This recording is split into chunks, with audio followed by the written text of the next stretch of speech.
Hey, boys and girls, I'm back with Cam Jansen and the mystery of the stolen corn popper. I'm excited that you're here. As a reminder, I read out loud chapter 2, and you should have listened to it last week.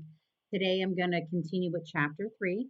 But as a reminder, what good readers do is that they kind of think to themselves what has already happened.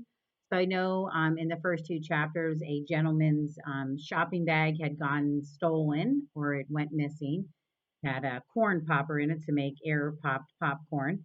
And at this point, at the end of chapter 2, Cam, which is kind of like a detective, Cam Jansen and her friend Eric, had seen a woman that had a bag that was similar in nature to what that gentleman had.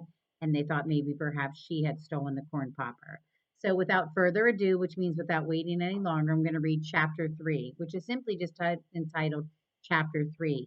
Now, some chapter books that you will read will actually have like a title name, but these just have chapter 1 through 10. Cam and Eric walked toward the shopping bag. Can I help you? Someone asked. Cam and Eric looked up. A woman wearing a bright green dress with a large white button was standing in front of them. Hello, my name is Anne.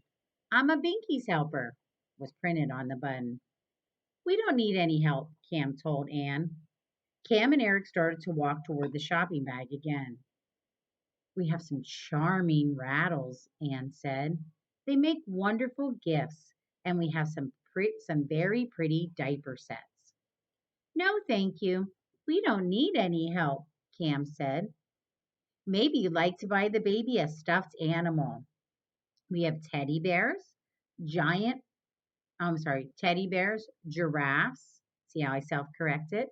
Monkeys, turtles, parrots, cats, and elephants. So here she is showing them she has available. There's the rattles.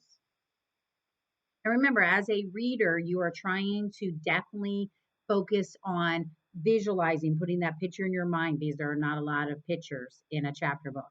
Also, keep in mind at the end of this, you will be answering 4 questions. You should have seen the 4 questions presented already.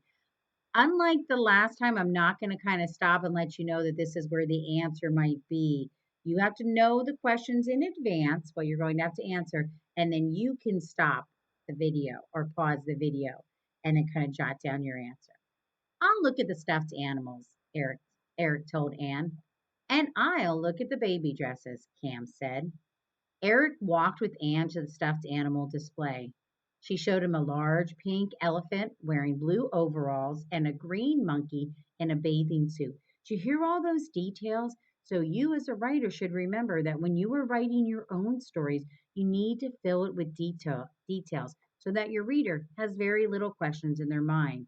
The author didn't just say she showed him an elephant and a monkey.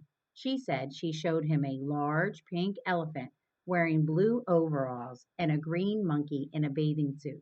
So you, as a visualizer, can put that picture in your mind. Cam took a dress off the rack and pretended to look at it. She was really looking into the shopping bag. There were 2 scarves in the bag and a pair of gloves. There was nothing wrapped in gold paper. Hey! Someone called out. Who stole my things? Cam ran to Eric. Did you hear that? She asked. It came from the toy department. Cam ran off. Eric smiled at Anne and said, No, I don't think I'll buy a stuffed animal. Then he followed Cam. This is kind of weird. Somebody else got something stolen? See how we think when we're reading? You don't even realize I'm saying it out loud, but you might have been thinking the same thing. The toy department was crowded with large displays of toys on sale. A great many people were there. Some were carrying shopping bags. Cam looked at Cam looked at them all and said, "Click." Now think to yourself, why does she say click? Oh, hopefully you said that Cam, which is a nickname for camera, she's actually taking a physical picture in her mind. She has a photographic memory. She's taking a picture of maybe all those that are around in this scene. A teenage girl dressed in purple was near the electric train display.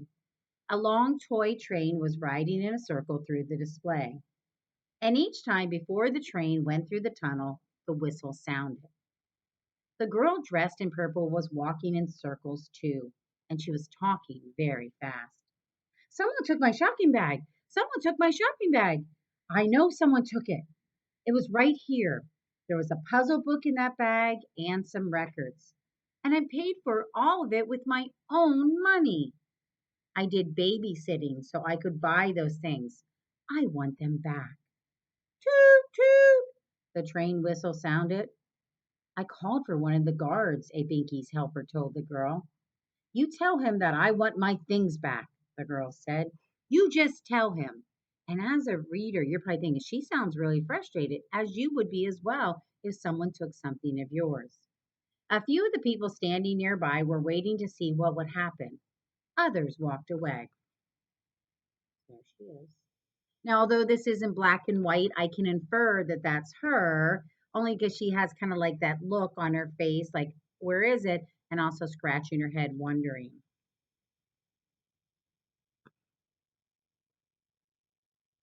Cam looked at all the people walking away and told Eric, one of those people stole her shopping bag.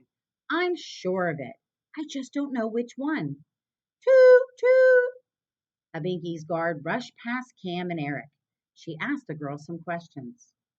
I don't know who took the bag, she said. She was still walking in circles. I just know it's mine, and I want it back. Cam whispered to Eric, I have pictures stored in my head of all the people who were nearby when the corn popper was taken, and I have the pictures of all the people who were here.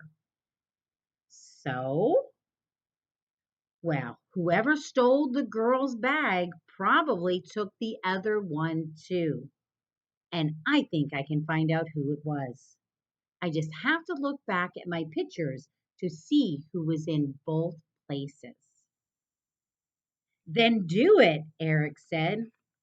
Cam closed her eyes and said, click, toot, toot. And hopefully you know that's the train, right? Because they're in the toy department. Cam opened her eyes and said, I can't think here. It's too noisy. Eric said, let's go to the snack bar. You can think there. And I'm thirsty. Cam and Eric walked through the store and they saw long lines of people waiting to pay for things. In the clothing department, people were trying on hats and sweaters and looking in mirrors. At the snack bar, Cam and Eric sat on stools. I'll have a small cup of ginger ale, Eric told the waitress. What does your friend want? Cam's eyes were closed, and you should know why her eyes are closed. She's trying to get that picture. She said, click, and then she said, click again. What's a click?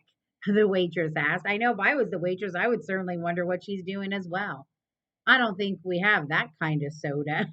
Then just bring her some ginger ale, Eric told her. Cam's eyes were still closed when the waitress brought the cups of soda. Eric paid for the drinks. He drank his. Cam said, click again. Then she opened her eyes and said, I know who it is. I know who stole the shopping bags. And the last question, boys and girls, that you will have to answer today is who do you infer or think stole the shopping bags? Now, I haven't introduced this topic or this skill too much yet. I have talked about it briefly here and there. But when we infer, we take what we read, we take what we know and we smush it together and make an inference. For instance, if you saw or read that a little child was crying in the aisle at Publix, that's what you read, and then you know, take what you know, you might say, well, I know that normally kids cry maybe in line at Publix because maybe their little brother or sister pinched them, or maybe they're crying because they didn't get what they wanted. Maybe they wanted that Hershey's chocolate bar and they didn't get it. So we make an inference and we say, perhaps, or I think that, or I infer that maybe that child was crying because he didn't get what he wanted in the aisle, in the candy department, or maybe he didn't get what he wanted because or maybe he's crying because his brother pinched him. But please, please, please make sure to restate the questions. That is so important. Please do not begin your sentences with because, and please do not just simply answer the question. If I say, what caused John to go to the nurse? John was sick, so that's why he went to the nurse. Or John was sick, so he went to the nurse. Sometimes it's hard to restate those cause and effect ones. But if I say something like, what was the problem in the story? The problem in the story was. So, anyway, boys and girls, I'm sorry I can't be with you today. I hope you have a wonderful day. Keep in mind that I do have some language arts work loaded for you in the modules. And I also have some science and some math. So you will have a fun filled day. I know I'm hopefully having a fun filled day, enjoying my daughter's 21st birthday over at Clearwater Beach. You have a fabulous day, and we'll see you back tomorrow for some live lessons. Thanks again, and have a great day.